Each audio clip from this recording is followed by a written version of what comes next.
called your mom, and I talked to her, and she said absolutely not under any circumstances is she going to give you the 10 acres. that if you want the 10 acres, then you'll have to sue her in court to get the 10 acres. That she's going to give you the 3 in the house, but you gotta sign off on the Buckley Road. Well, listen, why would she give me the house? My mother had nothing to do with this house. That house is mine and paid for. It is, but it's in her name. It isn't in her name. It's listed in the county in her name. Oh, is that how that goes? Well, listen, I got every piece of paperwork and every payment that I've done, and I've paid taxes on that for 20 years. I've given my father over $60,000 on that right there. I told her that, and I said to her, I said, look, how long has he owned that? Oh, gee, 20 years. Yeah, 20 years. I said, well, if that's true, then it's his house, and Yeah.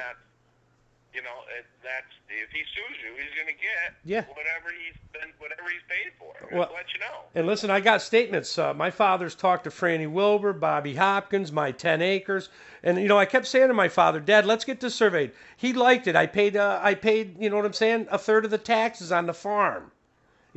My father liked the setup that we had, and I wish a couple days before he passed away, he says, when I get out of here, we're going to get your 10 acres signed over to you. I wish I would have had him sign something right then. But my daughter was right there, too, and she heard him say it. You know what I'm saying?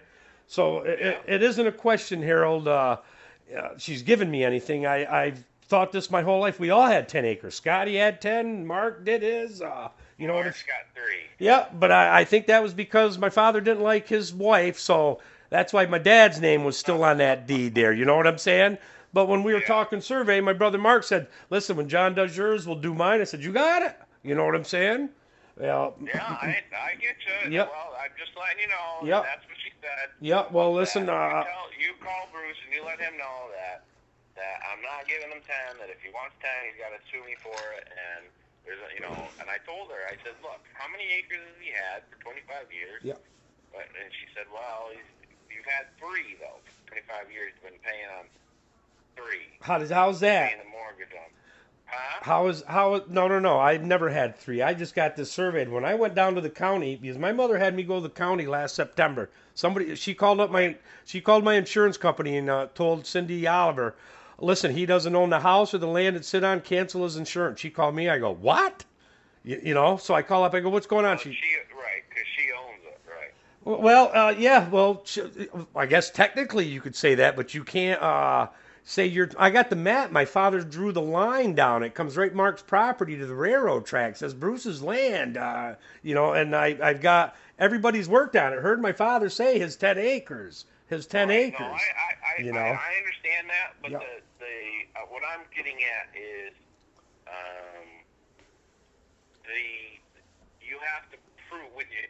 I'm just trying to set you up to make sure you know what you got to do. Yep, go ahead.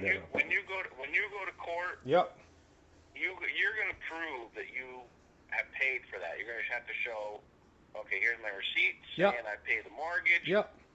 And you gotta find how much you paid for taxes. Yep. Oh, I got all that. Has it been on 10 or has it been on 3?